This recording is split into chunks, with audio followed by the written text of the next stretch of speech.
Hey, welcome, all my right thinkers. Thanks for tuning in to check out your boy P Funk. Thinking right out here in the lab where I do what I do for you. I've gone back to the book. I got stuff nice for you, so let's do what we do. Rightism, 25 rules to live by. Storytelling, story with a message. There's a message in the story for life. I give life lessons. You tune to receiving them. I appreciate you. We got a good thing going. Let's rock. Right thinkers mission, and that's what I'm on, is to enlighten, inspire, educate, and motivate you, the individual, to a higher spiritual level of enlightenment.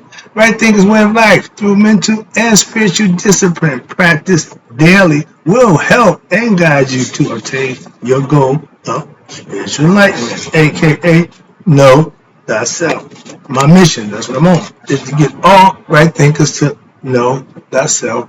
If you're a right thinker, your goal is to know thyself. You see where I'm going with this? Get with me, get the knowledge, and know thyself. I'm here to do just that. So I asked the question, do you know you? It's rhetorical, but if you don't have the answer for yourself, tune in. I can help you with that. That's what I do for you. A person who knows not, and knows not that they know not, is foolish. Disregard them. A person who knows not, and knows that they know not, is simple. You can teach them. That's why I do what I do for you. Appreciate you too. Stay tuned. I got more for you. A person who knows not and believes and think that they know is dangerous. Avoid them. I do. A person who knows and knows not that they know is spiritually asleep. I can awaken them. I'm the spiritual alarm clock here to wake you up with knowledge of self. A person who knows and knows that they know is wise. Follow them. All these persons reside in you. Right thinkers, know thyself. And to Maya, be true. I'm back in the book. We're talking about Shu and Tefnut. I'm going to introduce you to their real names, Akhet and Aker. Okay? A-K-H-E-T. No, with the hear the T, that's the female.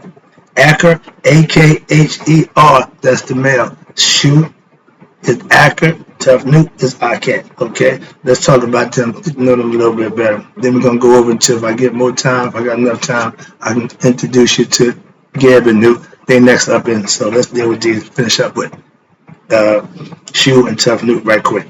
Now, I ended up with the God saying, I was one, I became three.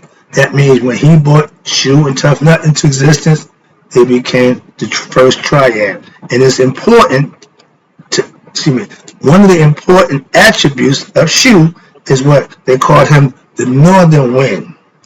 The northern wind blows, it carries life force. And this is the same air that when Isis turned into the bird and flapped her wings and brought Asar back to life, that's the same wind, life-giving, life force in the air that goddess Aset used to blow over the body of Asar with what? Her wings, in order to what? Bring his body back to life in the Asarian resurrection myth. That's part of the lesson. Not lesson I ain't talking about right now, but that's the concept. In the Per Em Haru text chapter 4, it's stated that what? Shu and Tefnut shared one soul. And that soul is the same as the Asar and Ra, who also represent the moon and the sun, respectively. Okay, represent the moon and sun, respectively. So, Shu and Tefnut are what? Duality. The first concept of duality was male and female, Shu, Tefnut, Akhet, same difference, but it's mixing with duality. You're dealing with Maya. But actually, it's rooted in what? Oneness. Why? Because it comes from Ra, the one. And Shu is the one that opens the mouth of the initiate with the Sabah Or. That's a metal tool that they use. Somebody can open their mouth to give you rights to speak after Judgment Day. But you got the instrument, and it's an iron artifact in the shape of the great constellation of the North Pole. The reason being, your compass goes directly north. Why? That don't move. Star don't move. It's there all the time. So that's what guides the star from north. If you follow the northern star, that's the concept. They've been doing that forever. And symbolizing what? symbolizing the unchanging nature of your spirit. The metal iron itself is stated to be what? The metal that's in the encasement of what? The first psycho-spiritual energy center, or what we call the Egypt serpent power, or the human consciousness, Safak Ba Ra. That's the 7 spirits of Ra, but the first one they said was encased in an iron cabinet. Sound familiar? They call it the the Ark of what? Contracts. Y'all call it the Ark of the Covenant, but we had the concept, and that's where you see the priest walking through towns. We had an Ark too. That's where the concept come from. So nothing new. And watch this. So Tefnut is what? Life force. We call it second. Okay? And Shu is what? The vehicle of what? Said life force, with this understanding, Akhet is the force, life force, Shu is the vehicle. And as an aspirant, right thinker, you can now learn to control what and manipulate air. And you promote the accumulation of life force and thereby promote the rising of what? Your serpent power, aka Kundalini or Isis, the serpent, okay? And the opening of the mouth, which is symbolic for meaning, you ready? Awakening of consciousness. When you see the eye, that lets you know they're conscious, okay? Now, it was also said that the deceased, when you die and go into the earth, you live on the food of Shu, which is what? The sunlight, in essence, the life force that is also to say Tefnut. Okay, still with you. Shu and Tefnut are also known, here we go, as Akaru, lioning divinities. Also, they refer to as Ruti, R-U-T-I, that means the 2 lions. And Masonic order, they give you 2 eagles. Find out what it means right quick. I'm going to break it down for you. So you got the 2 lions, and that they are the lion and lioness who what? Guard the Akhet, A-K-A-H-T, that means the horizon. That's this here. This is my calling card for that reason. See the 2 pyramids? See the eye coming up for consciousness? That means what we're learning right now conceptually. Watch this. Now, you got the horizon. That's the Akhet, which is the what? The entrance to where? Netherworld. In essence, they are the boundary between the netherworld and the physical world, meaning the astral world. When we go to sleep, we go into their territory. That's the astral plane. That's where they dwell. And depending on which perspective is used, the lions are symbolic of what? The 2 mountains. I use the pyramids. Flanking the valley. Through which what? The dead and the sun must pass. The Akaru are known as Seth and Dua, D-U-A-U. It means yesterday and tomorrow. And also Manu or Baku, sunset or sunrise. Rise in the east, sets in the west. Thus, the Akaru aspect refers to time and space. Okay, they had complete understanding of everything that they was breaking down for you. That's why I'm breaking it down. Why I learned it, and it makes so much sense. So I'm trying to get it across to some of those who follow along, so you can understand it, because it makes a lot of sense. But you got to implement it. The caveat to right thing, the philosophy, you got to put it into use. That's the difference. So let's talk about Akhet and the Aker. This is the sign of what it looks like. I showed you my calling card, but this is what it looks like. Okay. I'm beating this book up. See that right there? Akhet and Aker. That's what it looks like in a hieroglyph. This is how we modernize this. What it looks like now, the 2 lions. Okay. And we go back so far, you understand the zodiac. The reason why we had the lion motif at that time, we was in the zodiac sign of Leo. Moving on. This is why the lion was prevalent during that time. And it's Leo on the horizon. Let's talk about it right quick. Now, from the point of view of creation, Shu and Tefnut are the first physical entities created by Ra. and are thus the passageway of the spirit into the realm of plane of matter and time and space. Get it? This is why they are associated with the Akher, who represents yesterday and tomorrow, and in essence, the principle of duality. But Maya signifies that, but order and everything else. But she also represents duality, aka balance. That's my thing. Now, and this is why that kid, when you see the two lines back to back, again, when you see that, that's the sun disk coming up between the two lines. That's like my calling card, but I use the eye. Same thing, consciousness raising between the mountains. Yesterday and tomorrow, meaning you are the eternal present. I'm about to break it down for you now. Wow, that's what they're trying to get you to understand. Akhet and the lion gods of yesterday and tomorrow. So like Abbott Costello, who's on first deal. But the sun traverses between the Akhet, in essence, the past and the future. So therefore, always what? Remaining in the eternal present.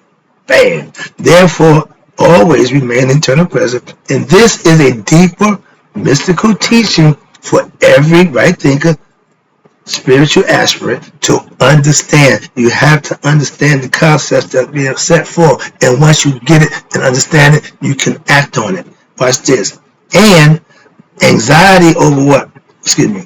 Understand and how not to get caught up in what? Pettiness of life and tension and anxiety over what happened in the past, or the tension and anxiety over what is desired in the future. If you let what happened yesterday dictate today, if you let what you're going to do tomorrow dictate today, you ain't living in the now, the present. Some things you can't do nothing about. Monday morning quarterback is realizing what you did yesterday wasn't good. You should realize that before you commit the act or whatever it is you did that you found out after you did it wasn't good. Monday morning quarterbackers never won a game. They're over. Meaning it don't mean nothing after the fact. Being a Boy Scout, we was always taught to be prepared. Be ready. Don't be surprised. Don't be shocked. That's where you be awake, you be aware, you're conscious of what? Your surroundings. Don't be a victim. Well, I didn't know it. No, that's my street acronym. But watch this. Now, in the pyramid text, 796, 1014, and 1713, it is stated of the righteous soul. Watch this. The gates of Aker are opened for you. The eternal present is the pathway, between the physical plane and the astral plane.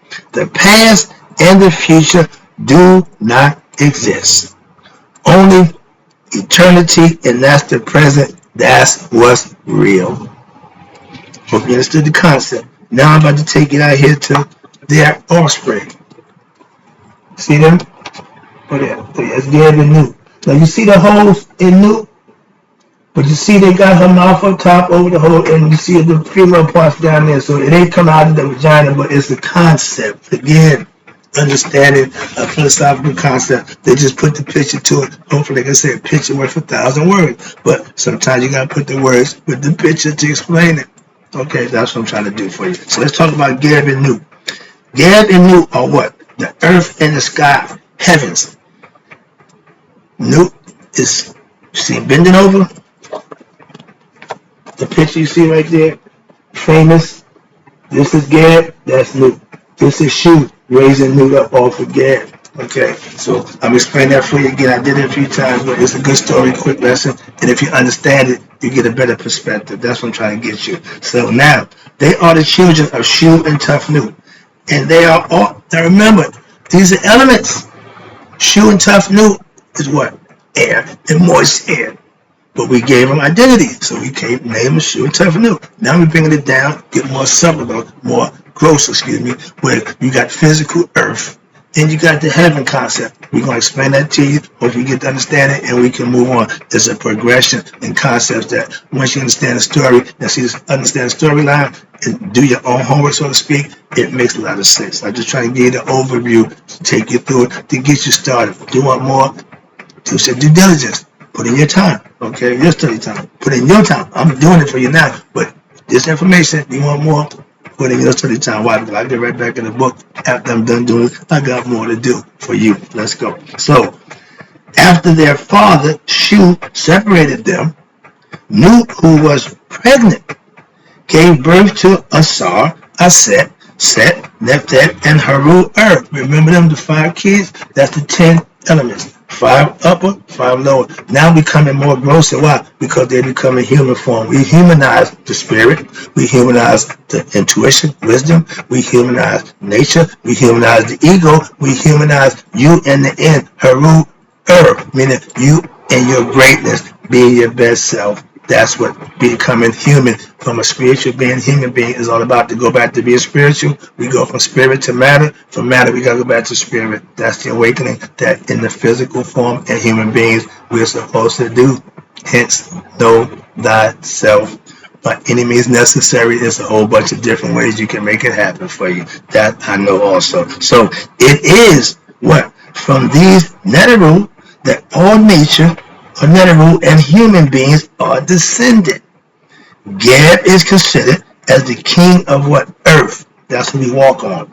As well as the beneficial force on behalf of what? All spiritual aspects. Why? He got power. You'll find out in a minute. When Ra separated Geb and Nut, they were in sexual embrace. I told you the story before. I want to do that again.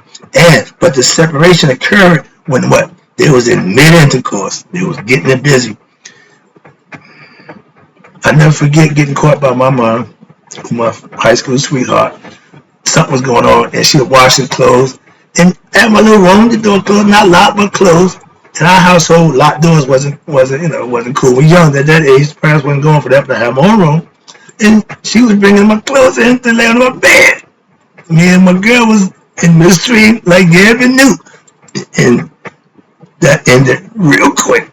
Moving on. So, yeah, when he get tired of it, break that up. So, yeah, the punishment was she's up there, he's down here. You know the story. But let's go.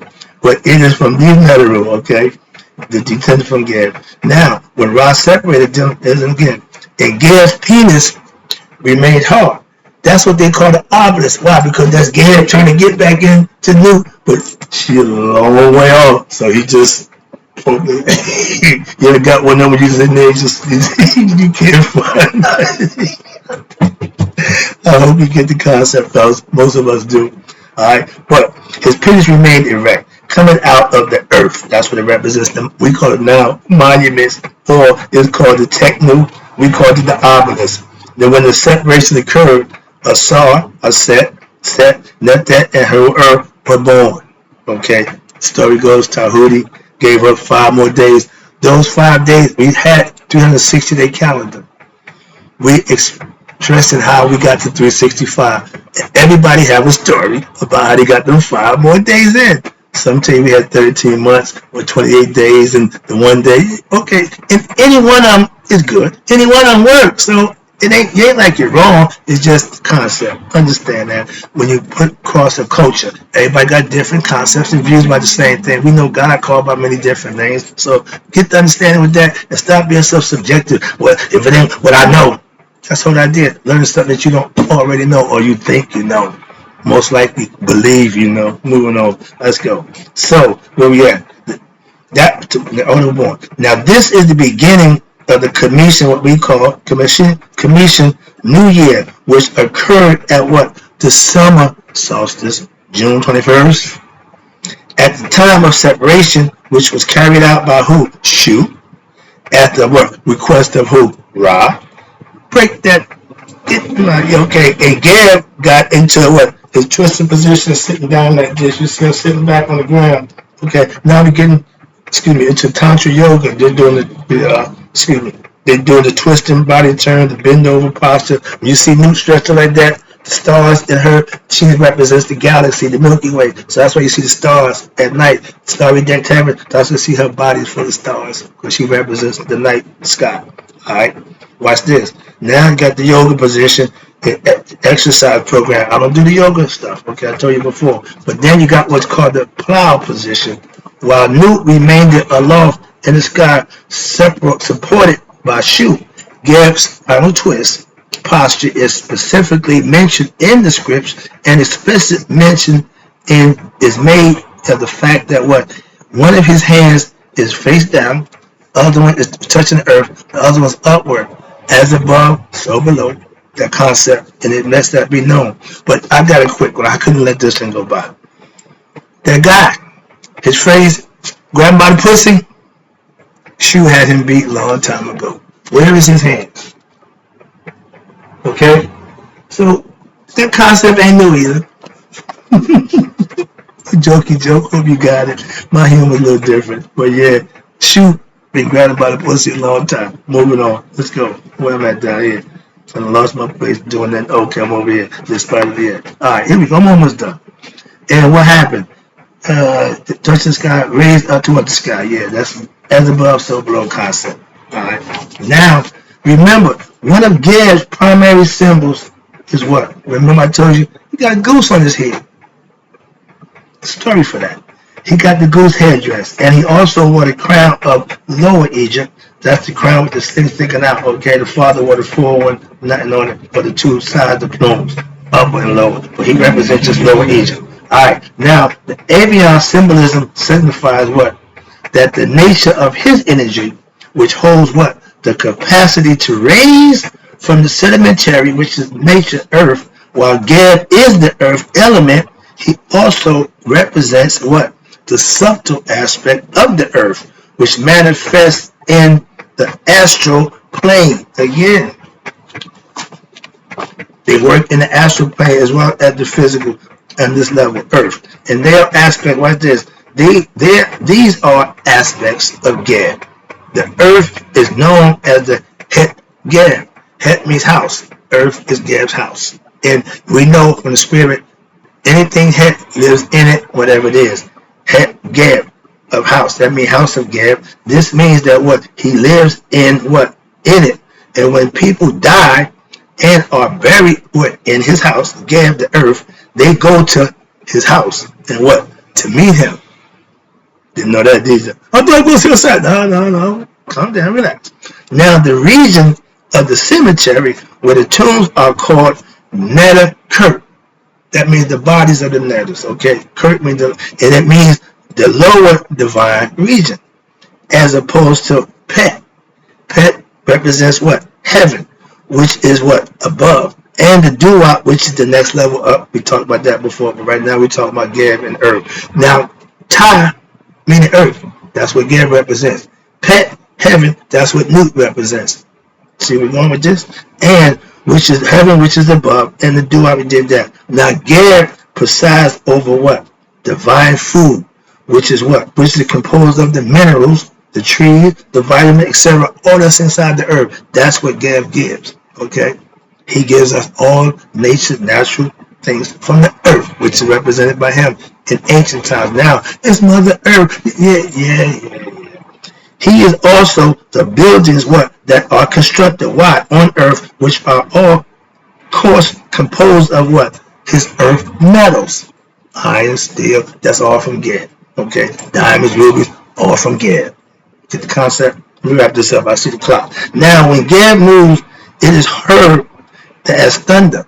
He represents the thunder, and he also, watch this, and is felt as earthquakes. That's the movie, the Fantastic Four, Geb would be the thing. Big, bulky type of dude. Yeah, that's what he represents. But you notice that Geb is also the clouds. Yeah, that's Geb. Okay? And lightning. Again, that's Geb. These are not Nut. Why? Because Nut is not the sky per se, but rather the outer space. Like I said, the heavens, the starry deck.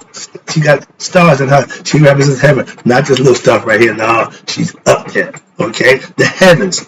Geb is all that is solid and physical, meaning the earth, right here. One of Geb's title is Shma'er, or the Great Uniter. Why? You'll find out one second. I'm going to wrap this up with that. He can unite who? The deceased personality to earth, or allow them to go freely to unite with who? Ra, where? In heaven. He can hold you here. He has the capacity to hold who? The unrighteous souls on earth. That's his job. And not allow them to go forward on their journey beyond what? The earthly realm. I mean, you can't go to heaven. You locked out. Watch this. That was a good segue. The scripture explains, watch this, that Gab holds the souls with what? With bars and bolts on the doors as if what? In jail. And on that, I'm going to say, hope you enjoyed the lesson. I'll be back with more, but right now, in closing, right thinkers, may you live to be 100, and may 100 minus a day. So I never know that right thinkers like you passed away. I'll be back with more information for you. You know how you do.